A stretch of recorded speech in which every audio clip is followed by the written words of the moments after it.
Everybody, all right, welcome to Going the Distance, the Rocky Series podcast. I'm Ryan. Ruben couldn't be here today due to his work schedule, but we have another really... Oh, wait 1 second. I hear myself in the background. No worries.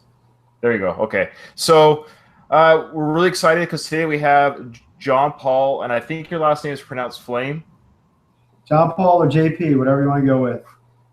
Okay, well, I like JP. I had a friend growing up. His name was John Paul. And as he got older, he preferred to be... Well, it's funny. When he was younger, he wanted to be called JP. But when he became an adult, he wanted to be called John Paul. Yeah, I'm trying to transition back to John Paul because everybody I know calls me JP, and it's not the most professional name. But I'm not really in a great profession in terms of being professional. Host a radio show, so it's not a big deal. Well, sure. Let's just tell everyone right now, since you brought that up, what's the name of the show that you host, and what's it about, and where can people hear you, and all that good stuff. So I've been doing a show called the Sports Junkies now for 21 years. It's actually an interesting story. I'll give you it in the thumbnail. 4 of us were buddies, high school. Actually, 3 of us have known each other since we were about 5 years old. We all kind of went our separate ways going to college, and then in 1995 started a cable access TV show for fun, kind of like Wayne's World. Fast forward about a year, and an article was written about us. They liked our story about 4 buddies growing up together doing this cable access TV show on sports. And the radio station at the time, WJFK, saw the article, gave us a tryout, and the ball started rolling for our radio careers there. And 21 years later, I've avoided a real job. That's awesome. I love it. I think it's really cool. And I actually want to go back to your cable access. I read that in your book, and we'll get to your book, so I'm going all over the place. Number one, I'm not a professional interviewer, so you'll have to forgive my inability to interview properly. But this podcast that I'm doing, you asked before we went on the air, like, am I a Rocky fanatic? And yes, I'm a Rocky fanatic. The same way, you have Star Wars fans, Star Trek fans. That's kind of how for me, the Rocky film franchise, the Rocky character, I don't dress like cosplay Rocky, but I enjoy the character. And my brother and I thought we'd just do a podcast just talking about the Rocky films and people who've worked in the movie industry, like the Rocky industry. We talked to now you're officially our second boxer that we've talked to. I don't look like it, but Rocky is something that has been a passion for me, and I kind of got into the boxing thing, and we'll talk about it. And I wrote this book called Chasing Rocky, which, we kind of went through the themes of the Rocky movies and my journey into stepping into a professional boxing ring. That's awesome. Yeah, and I didn't prep you, so I hope you're ready. I didn't know how big of a Rocky fan you are, so you love the film franchise. I mean, I've seen all of them. I've seen Creed. I certainly do love them. And, you've read, hopefully, part of my book, if not most of my book. I know that you haven't gotten to all of the book, but I throw in a lot of Rocky references throughout because what I learned is in my boxing journey, which was really started with a crazy idea. I went to this fight. Sylvester Stallone had the show The Contender, if you remember. Yes. And The Contender was a show where they had kind of rising star boxers, and they put it in a TV reality series with the hopes of these guys becoming future world champions. And of course, there was a big prize at the end of it. Well, on The Contender, there was a local boxer who became big, and we had him on a radio show. And for my journey, I went to his fight, and I watched his ring entrance, and I had this crazy light bulb moment. And it certainly was crazy because I'm a guy who grew up in the suburbs, never even in a bar fight. But when I saw that ring entrance, had this crazy idea, light bulb goes off, and I was like, I want to make that happen. And so kind of like Rocky in terms of, now he was a boxer beforehand.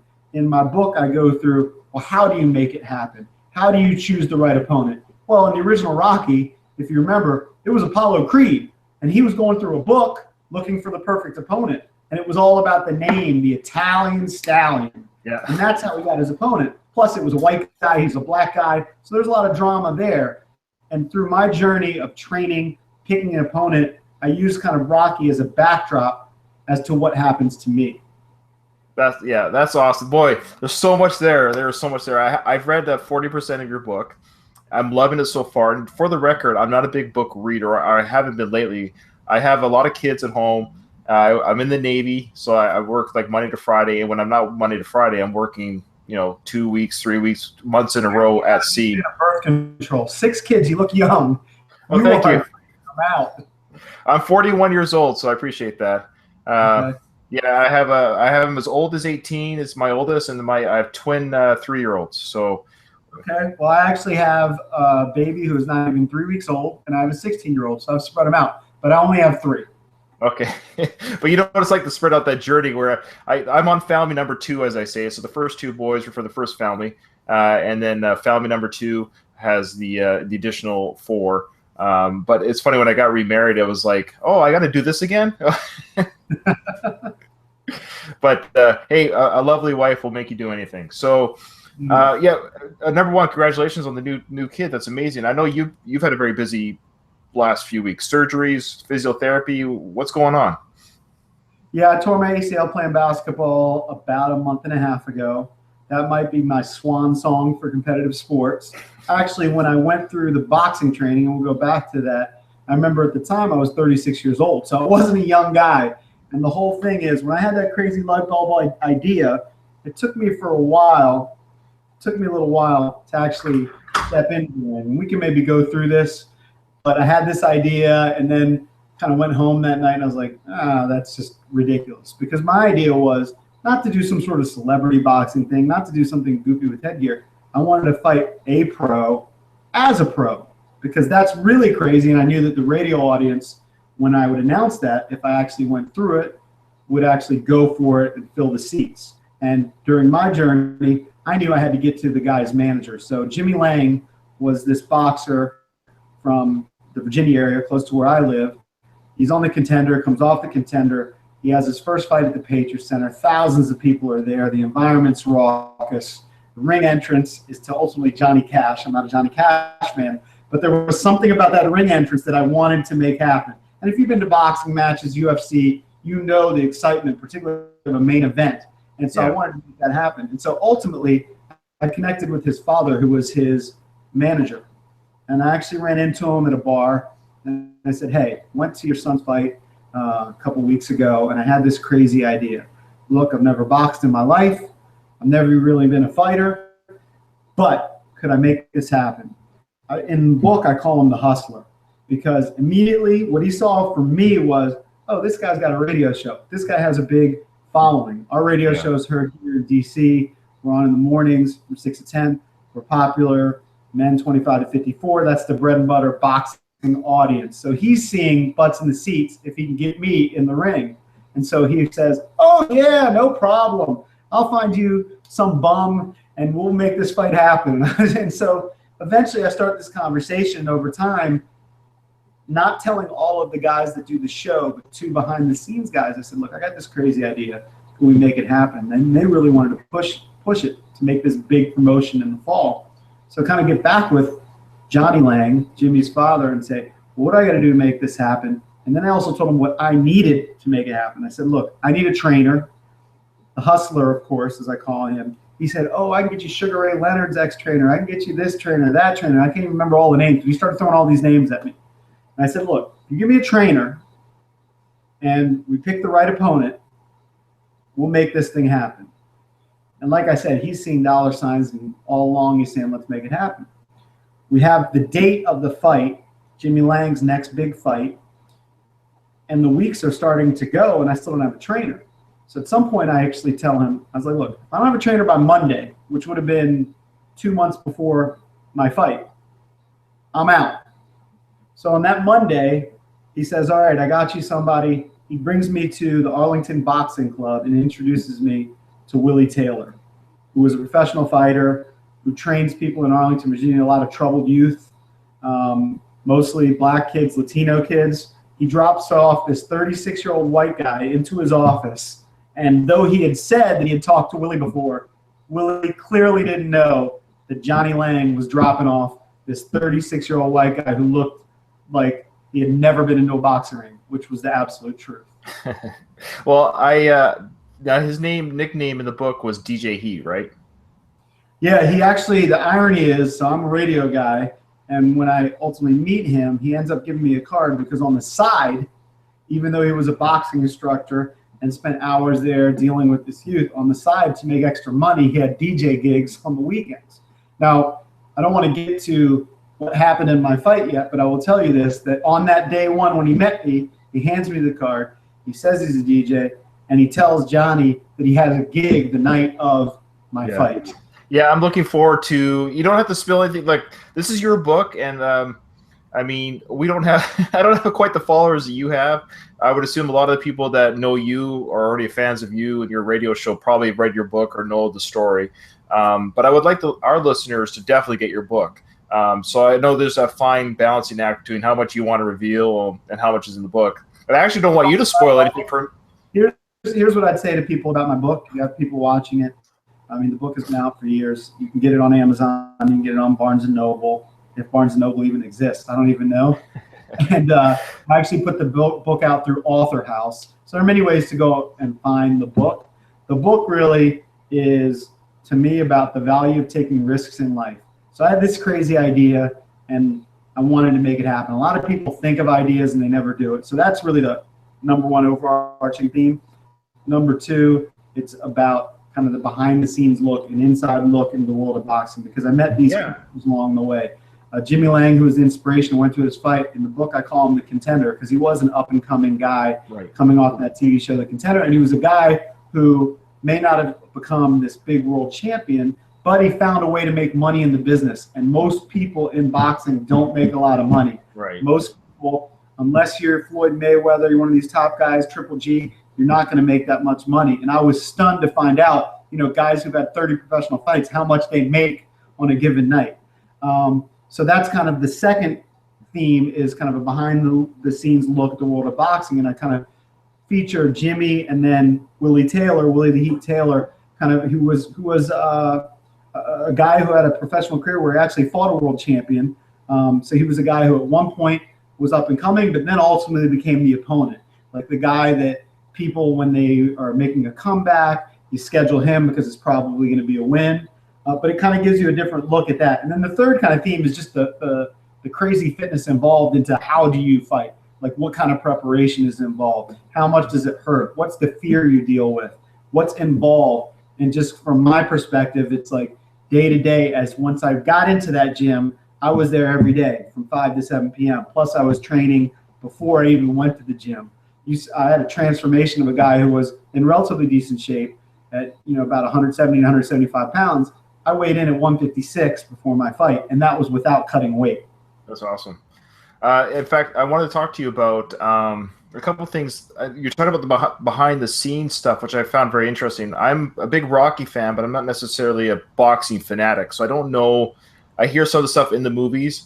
You remember in Rocky 3 when Mickey wanted to not train Rocky anymore, and he told Rocky that the 10 fights, the 10 title defenses that he had were people that were handpicked.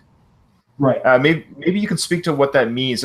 As a viewer, I always was confused what Mickey had done there. I know that his job is to protect Rocky, but how do these people get title matches with the champion if they're not that great of a fighter, if that makes sense? Right. Well, I mean, you see this. I'll use Floyd Mayweather as an example. Now, Floyd Mayweather ultimately, you know, fought the best fighters, but for many years he didn't fight Manny Pacquiao, even though people wanted him to fight Manny Pacquiao. When you are the champion, you can call the shots. So what Mickey in Rocky 3 was saying is, hey, there might have been guys who maybe would have been a tougher matchup for you. Maybe there was a guy who they thought they would lose to, like Clubber Lang, right? Clubber Lang would have been a tougher matchup. But instead of doing that, he set up essentially guys, opponents. As I said, it's a phrase that I use that I kind of learned in my journey, is there are guys that you would dub opponents. They're not going to fall down for you, but you should be able to beat them based on your skills. That's so what I think what Mickey was doing was protecting Rocky. He had become a champion by beating Apollo Creed in Rocky 2. Now he wanted to get him some W's. They weren't guaranteed W's, but probably just by seeing the matchup, the style of the fighter, they knew these are going to be wins. So that's kind of the job of the manager in a way, is to protect the boxer?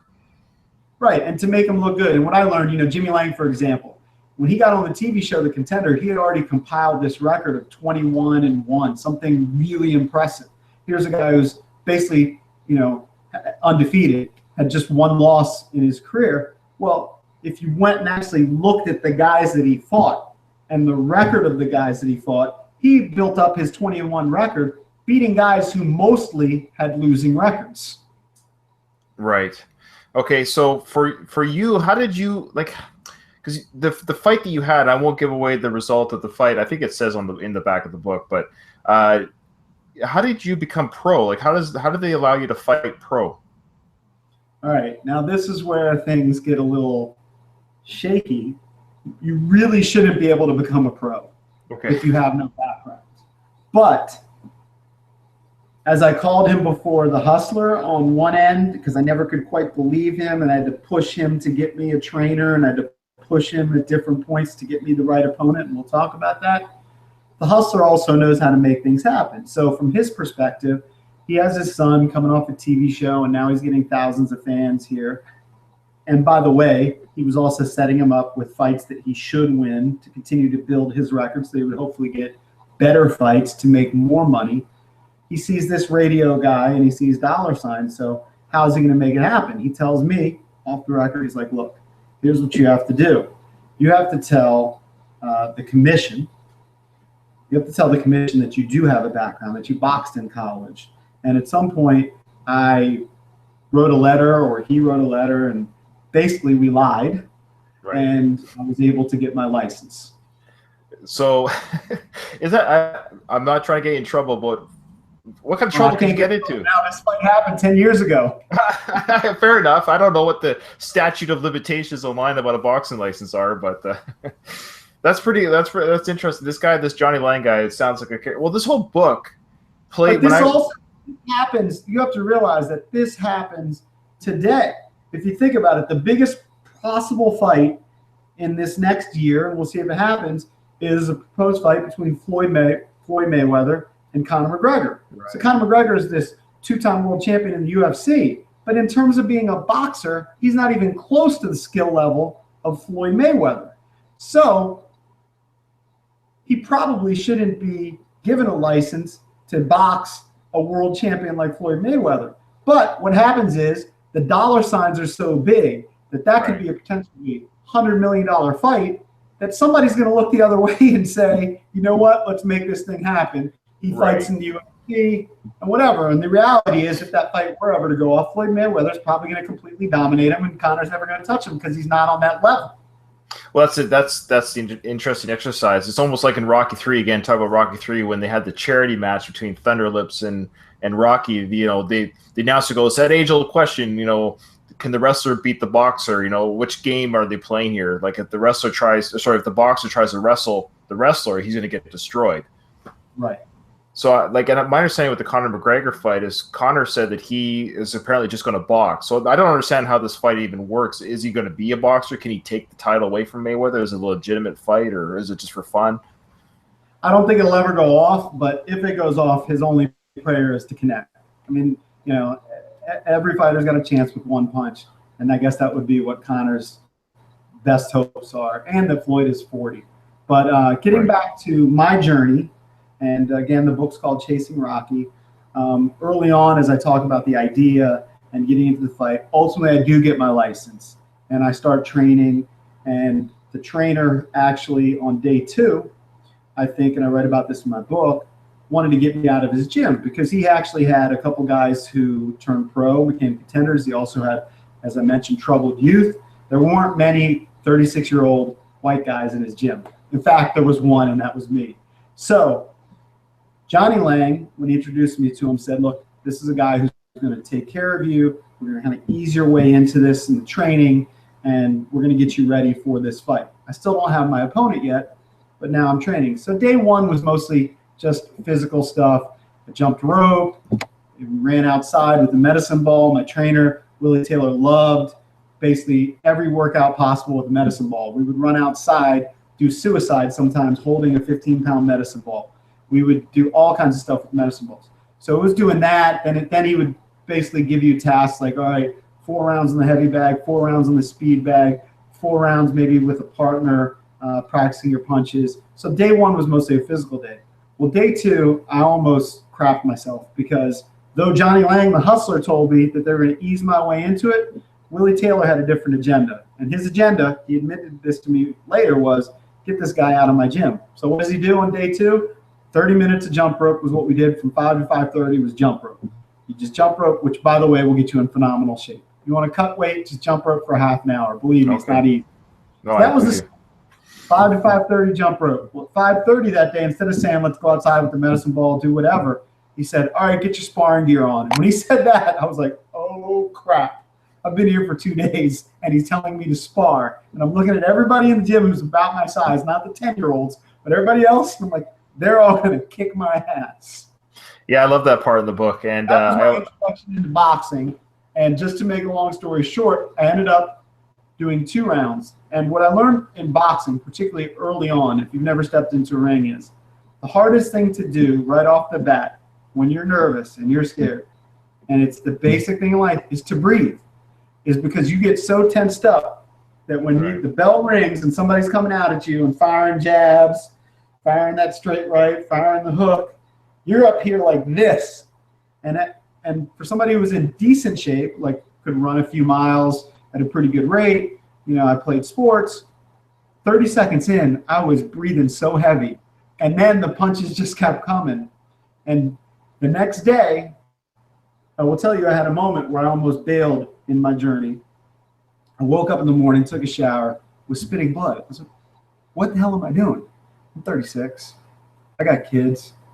Why am I doing this? But the whole thing was I wanted to put on a show. Much like Apollo Creed and Rocky, I wanted to put on a show. And my show was the crazy idea of announcing this guy who's never been in a fight is going to step into a professional boxing ring against a professional boxer. And so I got through it, and ultimately I kind of won over the trainer because I just kept showing up. Every day I kept showing up. And eventually the sparring got a little bit easier. I went from 2 rounds to 3 rounds to 4 rounds. And eventually I didn't get hit quite as much. I got a little more relaxed. I got in better shape, which in my book I talk about the fitness. The fitness involved in boxing is unbelievable. Oh, I bet. There was a lot of running, but even just punching a heavy bag. If you just ask somebody, punch a heavy bag for 3 minutes. Take a minute off, do it again for 3 minutes. Take a minute off, do it again for 3 minutes. Your punches are going to slow down. But if you do it each and every day and you commit to it, it gets much easier. Now, when you were scheduled to fight, or when you were were you the opponent to the other guy, like for the pro fight, or how did that work? Who was the opponent? Fight, I wanted some drama, and much like Rocky, I think Rocky always had great opponents. Whether it was, Apollo Creed is unbelievable. Then you've got Ivan Drago, ultimate bad guy. You got Clubber Lang. These are great opponents. So I wanted to have a great opponent. Being kind of a white guy from the suburbs, I did want to fight a black guy because that's just your classic matchup. And sure. The hustlers, of course, had told me, all right, we're going to find somebody for you. No problem, no problem. What I decided was at the halfway point of my journey, I was going to reveal to the other guys on my show that I was doing this. So I was doing this completely behind the scenes. None of the guys on my radio show knew that I was training other than 2 producers. And guys are generally not observant. So even though I lost like 10 or 15 pounds, they didn't notice. Guys don't care about, if your buddy loses 15 pounds, you're probably not going to notice. And so the thing was, when I was going to make the announcement, it was going to be a big deal. We're going to bring in Jimmy Lang, we're going to bring in my trainer, and we'll announce the opponent. So the Friday before the Monday when we were going to make the announcement, I still don't have an opponent. Again, I have to press the manager and I say, look, this is ridiculous. We got to have an opponent. You got to give it to me now. And so he comes back with me with 2 potential guys. He says, all right, I got this black guy. He lives in North Carolina. But what I come to find out is the guy had 26 professional fights. I was like, are you kidding me? 26 pro fights. And even though it was a losing record, he had, I think, 5 or 6 knockouts. It scared the living crap out of me. I would be scared. So the other opponent was a white guy. But I liked his story. He had just come out of prison for maiming somebody. He had 4 kids from 4 moms. And he was described as an Eminem type S-talker. So he actually fit great for a radio show. He fit great for putting on a production. So he was the opponent. to answer your question. Okay. He found the right opponent that sold a story. Oh, wow. That's crazy. So you fought a guy that maimed somebody? He was in prison for maiming somebody. He ended up being a good guy. I liked him. He went. His nickname at the time was Jay the American Dream Watts. He was 1-7 at the time that I fought him, so he didn't have this stellar record. At the same time, he had been fighting as a pro for 10 years and had an amateur record. At the time we announced the fight, I had a boxing resume of 3.5 weeks. Oh my gosh, that's crazy. Okay, so how did you keep the secret from your friends? I know they're not observant, but I mean, I would have found not talking about what the struggles I was going through almost as hard as the training. Just I'm a talker, so how did you keep that a secret? I'm a talker too. You're probably picking up on that. But I had a goal. The goal was to put on a big show. The goal was to have a wow moment. How could I have a wow moment? Was to blow people's minds. And to blow people's minds was to announce it halfway before, not announce it before. So when I announced it, I was at the halfway point of my training, and it was just a month until the fight. So it wasn't that hard to hold it from those guys. I do a morning show. We leave at 10.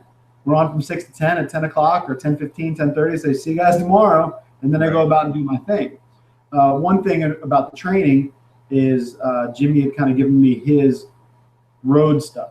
So what I would do is I would leave the show, and then I would do kind of my Monday, Tuesday, Wednesday, Thursday, Friday routine before my nighttime with Willie. And this is kind of to give you an insight into what boxers endure. Some of it was just run 3 miles on a treadmill a couple of days a week. But what I found to be hell, although it got me in great shape, the best workout I've told many people, the best workout I've probably ever had just in terms of running was I would do this routine where I would sprint for 30 seconds, jog for 30 seconds, sprint for 30 seconds, walk for a minute, and then repeat. And to do that for 8 rounds, only about 18 minutes of time, was brutal. Oh, yeah. Yeah, it sounds like I've heard about that, the sprint jog exercise. I jog a lot. Like I do a 4-mile run daily when I'm able to. But I never did the sprint stop. I got this weird process in my head, like, oh, I can't break my pace. But I've heard the sprint stop is effective. Yeah, and it kind of simulates, the intensity of a boxing round. Okay. So what I kind of learned in throughout my training, and again in Chasing Rocky, a lot of it is about what it takes to actually step into the ring, is to go back to that first moment when I step into there on day 2 in sparring, that breathing and learning to relax. It's similar though to sprinting, and so the sprinting, just that high energy is kind of getting through it. So the high intensity training works a lot. Now, explain the title Chasing Rocky. So I'm 40% into the book, and I know you've done quotes and some references to the Rocky character and to Stallone, but what is the Chasing Rocky? How does that fit in? Well, to me, the Chasing Rocky, look, I had a goal, and the goal was to put on this show. And Rocky is the most famous boxing character of all time. And actually, a few days before my fight, I actually interviewed Sylvester Stallone. And so I can kind of take you through that. But the week of my fight, and the Rocky themes are dispersed there too, because Jimmy Lang was on Sylvester Stallone's TV show, The Contender. Right. So my fight wouldn't have happened but for Sylvester Stallone's TV show, The Contender, but for Jimmy Lang and Johnny Lang. And as I say, the themes kind of go throughout. We were talking about the opponent. The chapter in my book about the opponent is called The Heel. You want to have a good heel. Rocky IV, Ivan Drago, perfect heel, to the All-American Rocky at the time. But a few days before my fight, Sylvester Stallone was promoting Rocky Balboa at the time. And he was in D.C. for a press, I don't even know the correct term, but what movie stars often do, it's not usually in D.C., usually in L.A., and I haven't done many of these, but he's doing like a press routine where there's a bunch of people that interview him. They get about 6 to 8 minutes of time, and then they bring in somebody else. Then they bring in somebody else. So he got 3 hours in the hotel. So he was at one of the fancy hotels here in D.C. I signed up for it, and the whole point really of me interviewing him at the time was I didn't really care that much about promoting Rocky Balboa. I was going to do it, but I wanted to get a little Rocky in, and my in too was Jimmy Lang. And interestingly, there are a lot of publicists that are around big superstars like Sylvester Stallone. So I get to the hotel, and they kind of sit you down. They're like, okay, did you see the movie? Or, just ask them. And they'll say, just ask them about the movie, because sadly, I believe at that time, Sylvester Stallone had just been arrested or something for the human growth hormone. He had shocker, somebody who was 60 at the time who was ripped was taking testosterone or something. So right. Something going on in the background, and they wanted to make sure the questions were about the movie. At the same time, I wanted them to ask about me and like slide that in. And so when they brought me into the room, even though they had just told me just to talk about the movie, I introduced myself. He was very nice. And I said, hey, I'm friends with Jimmy Lang. And he lit up because Jimmy was on his TV show, and he'd been following Jimmy's career, and that was the initial season of The Contender. And I said, hey, if you don't mind, I want to ask. And then I said, I was like, by the way, I have my first professional boxing match on Saturday. I had a little shiner under my eye from one of my sparring sessions, and became really interested and lit up. And so I did get a moment with Sylvester Stallone. I did ultimately ask him about my fight, and what I will say is it might have been the worst advice that I could possibly take as I walked into the ring, because for somebody who trained a certain way and was under the tutelage of Willie Taylor for 7 weeks, I asked him, tell me as Rocky what your advice would be for me as I step into the boxing room for the first time. And he said, be first and be lethal. I probably should have been told, and I don't want to give away the ending, is keep your hands up.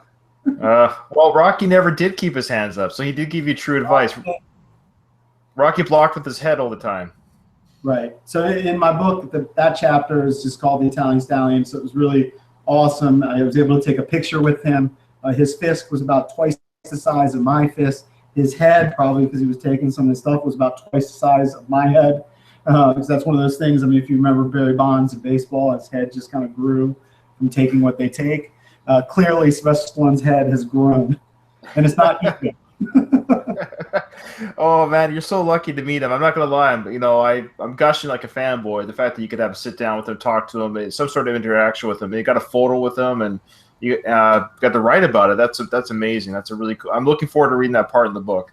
I did want to ask you before we close up about the book writing process, so that's okay. Like, when I read these biographies, and I was reading yours, I've never talked to anyone that's wrote a book, so this is good for me, about themselves, I should say. How do you come up with the details and stuff? Like, how does that happen? Did you know that you were going to write a book when you did this journey, or? I wasn't sure that I would write a book, but I did find myself keeping a journal while I was doing it. Now, the journal didn't have all the details. A lot of it was just my weight and what I did each day. So I kind of had to go back, and I went back and I interviewed. First of all, I interviewed everybody involved, and I interviewed different people that knew of my journey. And then when it comes to some details, a lot of it, look, it was my personal. If I'm talking about what happened to me, I remember what happened to me at the time when I was writing it. And that really was, again, one of the biggest themes of my book, Chasing Rocky, is the value of taking risks in life. And I had a buddy who actually is a lawyer, but was a Golden Gloves boxer in his youth. And after I did this, he was like, man, you should write a book about it. And it was kind of a light bulb moment. And I was like, you know what? I've never done that. I've never tried that. Let me see if I could do it. And it really was kind of a challenge in life that I just wanted to see if I could do. It really wasn't about, let me go out and sell 1 million copies, because believe me, I haven't sold 1 million copies. It was about, can I do it? And once I finished it, I felt accomplished. Much like, regardless of outcome of my fight, I did walk into the ring. I did make the fight happen. And the show business part, which was a big part of it, was a huge success. I know that I had 2,000 to 3,000 fans there that wouldn't have been to Jimmy Lang's fight that night. Unfortunately, I didn't make a big cash payout for me because it wasn't about that. I probably made them over $100,000 in revenue that night that they wouldn't have had. Because after my fight, I wasn't the main event, because there's this guy who's a rising contender, but I was just before the main event, and approximately 2,000 to 3,000 people walked out after my fight. Oh, wow. Well, that's awesome. I don't think I could get 2 people to show up to a fight that I was a part of. So that's impressive. You got thousands and thousands of people checking out this Rocky podcast. That's why Well, with you as a guest, we'll have a bit of a bump. So this is good. I appreciate this. So you already answered the question about how it felt to have that book finished. That's a really that must have been a really cool feeling to hold your book in your hands for the first time. Well, I guess it was shipped to you or something, or when it was finished. Yeah, I had some copies. Yeah, Passed out a lot of copies, and you know, people that have checked it out, you're checking out. It's great that you like it. As I I said, do. really to me, the book again is about taking risks in life. Look, even you doing this podcast, you probably had the idea at some point. You know, maybe I love the Rocky movies. Let's try this. And it looks like you're having fun doing it. So that's great. Because a lot of people think of things and they never do it. It might be, hey, one day I want to go to Paris. 20 years later, they're never going to Paris. Right. You know, you're actually doing this podcast. That's great. Whatever becomes of it, maybe something big will happen. For your podcast, you blow up. Maybe you'll meet Sylvester Stallone, whatever. Something's going to happen. At least you've done it. You can say you did it. So that's really what the boxing thing was, is that I did it. And like I said, you read the book, you learn a lot about what it takes to become a boxer, the training involved. For me, dealing with fear, dealing with pain, because I never dealt with the type of pain and showing up day after day. You know, one weekend I had lost 10 pounds. 1 week. That's great. Again, I wasn't a big guy. I was about 170 pounds, but boom, in a week now I'm at 160. And it was just crazy insane. And then just day after day, grinding, doing it, going through sparring. And again, like I said, dealing with fear for me was a big deal. Like, what's going to happen here? And then just kind of how you make a fight happen. We talked about picking an opponent. I think that's big for somebody to be successful, is picking an opponent. We picked a great guy who talked trash, who said he was going to kill me. Who was, you know, and that made for great drama on the radio show. And then I also wanted to have a big production. Ultimately, I had to pay, believe it or not, $750 I paid for a confetti cannon. And I thought about it because I agreed to a certain fee, because ultimately I was like, I'm going to do all this. I better make a little something. Wasn't a ton, but I made $7,500, right? So $7,500, that's significant. But, you know, again, I probably brought them 3,000 fans and tickets are $25, $50. It's a fraction of that, of what I brought them. And the day before, I was like, oh, we can do a confetti cannon for you. And I was like, oh, that'd be kind of cool. I do a ring entrance, and the cannon comes off, and then my music comes on, and people get hyped up. And he says $750. I was like, what? But ultimately, I said, I'm only doing it once. Let's do the cannon. That's fine. Well, now I know how much a confetti cannon costs. I had no idea. Well, that's in a Jimmy Lang production. Who knows what it's like elsewhere? But I figured I'm only going to do it once. We did the ring entrance. I had girls. I actually had a rapper. I had a whole big thing. And that's the whole thing about making a fight. You know, you remember what the ring entrance was like for Apollo Creed and Rocky IV, right? Yeah. He stepped up to the ring. He had James Brown. I didn't have James Brown, but I had my guy Schwartzy do his own little rap. We had a whole thing, jump around, House of Pain. The place was hyped. That's awesome. Now on the cover of the book, you've got a great. By the way, it's a great photo of you. You look great in that photo. You got your arm kind of up with like in a victory. Who took the shot, and was it a natural shot in the ring, or? There were several photographers there that took pictures, and then I asked some of them if I could use the picture. That actually was before the fight. Oh, okay. I was just kind of thanking the crowd. You know, like sometimes you'll see somebody kind of thank each one of the crowd, because once I did my ring entrance, it was a surreal moment, and I stepped in the ring, and again, it was a surreal moment because I had been sparring, you know, maybe a total of 30 rounds before my fight. But sparring is with these guys that I'm seeing day after day, with the trainer watching over me. There's not this crowd. And so now all of a sudden there's thousands of people. The lights are down. I step into the ring. And to acknowledge the fact that all these people that listen to my radio show actually paid $50 to show up to the fight, I kind of raised my hand up, you know, thank you. Okay. That's really cool. I'm glad I asked that, because I saw the photo, and it's the one I see every time I look at the book, and it's a really cool photo. I always want to know what the story is behind the picture. I thought about going with another photo just to let people know. If you want to follow me on Twitter, I'm at ClassJoeJP. That may be a bit of a giveaway. I don't know if you know the Punch-Out series as a kid. It's a glass chip that you beat every time. So I thought of another picture, which was not as flattering. would have been funny, but I was kind of convinced to go with that. And I figure, you know what? I got in shape for it. I might as well show it off a little bit. Before we close up, our time's near the end here. If you could, it's already been 45 minutes, if you can believe it. It's been an awesome discussion. I think you gave away just enough of the book for people to read it, but there's still a lot to read. The journey of the history of Jimmy Lang, of your trainer. I go by DJ Heat. I don't know why that name sticks with me. His background is really, it's almost like a drama, it could be like a short movie, just his life. I did have a kind of a side question about your show, the Junkies. Is it a TV show now, or is it just radio, or is it both? So it's both right now. I mean, over the course of 21 years, we've done different things, but right now we're just heard in Washington, D.C. We're also televised on CSN each and every morning. It's a simulcast of the show. We've also done other shows on the side. I host a Redskins show on CSN here locally, and we do other things. But pretty much it's a radio show every morning from 6 to 10. Okay. Go to thesportsjunkies.com. Many ways to check it out. You can go on iTunes, podcast it. Also, thefandc.com is our station's website. And, again, you can stream it. You can do radio.com. You can do it on your phone. Podcast it. A million ways to kind of check out the show. Kind of mentioned it earlier. We're four guys that grew up together. Essentially, the show is a mix of sports, life. Four guys as if you're hanging out in a bar. What are you going to talk about? We're going to talk. Cool.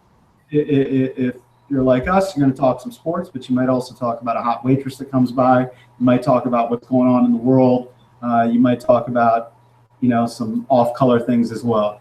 And so we have a lot of fun doing the show. As I said, it beats kind of a regular job. I went to law school. I'm a lawyer. That's also going back to the writing. I learned how to write in law school. The challenge of this was to not write like a lawyer, to be descriptive, to be able to write. What was it like when I walked into the gym the first time? What did I see? What did it smell like? What did it sound like? So going back to the writing process, even some of those things, I went back and looked at the posters that were on the wall and kind of tried to describe, like, what did it sound like? I'm walking in and you're hearing these jump ropes going and you're just seeing these guys in different spots and old heavy bags in this old boxing ring. And so the challenge was to kind of describe it so that hopefully you as a reader kind of feel like what it's like to step into my shoes. I did, and I do. Like I said, I'm 40% of the way through, so I'm at the part, like day 3 or 4 of your actual training, and I'm feeling it. I'm getting like an inside view of what it's like to be, to be thrown into the ring, excuse the pun, and to go through that journey. So as someone who has no experience whatsoever in the professional gym, I highly recommend this book to all my listeners. Chasing Rocky. It can be found on Amazon.com is where I found it. It's also in Kindle format. And I would have gotten the book earlier, but I thought for some reason I couldn't get it because I'm in Canada. I thought there was some sort of like com.ca, because I couldn't find it on .ca, but my wife was able to figure it out how to get it from .com.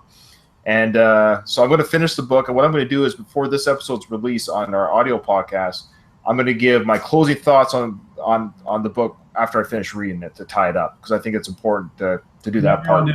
I've enjoyed talking to you, and best of luck, honestly, in your journey. You're doing something you like, and I was able in my career to be fortunate enough to go, and I liked law school, and it's fine, but I show up to work in shorts and t-shirt, and it beats putting on a suit and tie and chasing billable hours. I'm going to talk about the Washington Wizards tomorrow, who are in the playoffs. I'm going to talk about the Capitals against the Toronto Maple Leafs. That playoff game starts tomorrow. We'll probably give away tickets on our show. That's kind of what we do on the show, and it beats chasing billable hours, which could have been my life. But I agree. You have a passion. You have a passion about Rocky. Always go for it. I had a brief passion. My passion wasn't to become a professional fighter and do this over and over again, but it was to step into the shoes of a professional boxer and do it one time. And regardless of outcome of what happened in the ring, I did it. That's awesome. JP, that's so cool. Thank you for your time. I appreciate your time. I feel like you're doing me the favor. I appreciate you having you on our podcast. Really, it's been an honor talking to you. I did, and I will definitely retweet for you and promote however you want once you have everything up. I'll put it on the Facebook page. Our Facebook page is facebook.com/thejunks. Okay, got it. ndc.com or the sportsjunkies.com, and you can hit me up on Twitter at ClassJoeJP. I will. Thank you so much, JP. Cheers. Keep punching. All right, keep your hands up. All right. Talk to you later. See ya.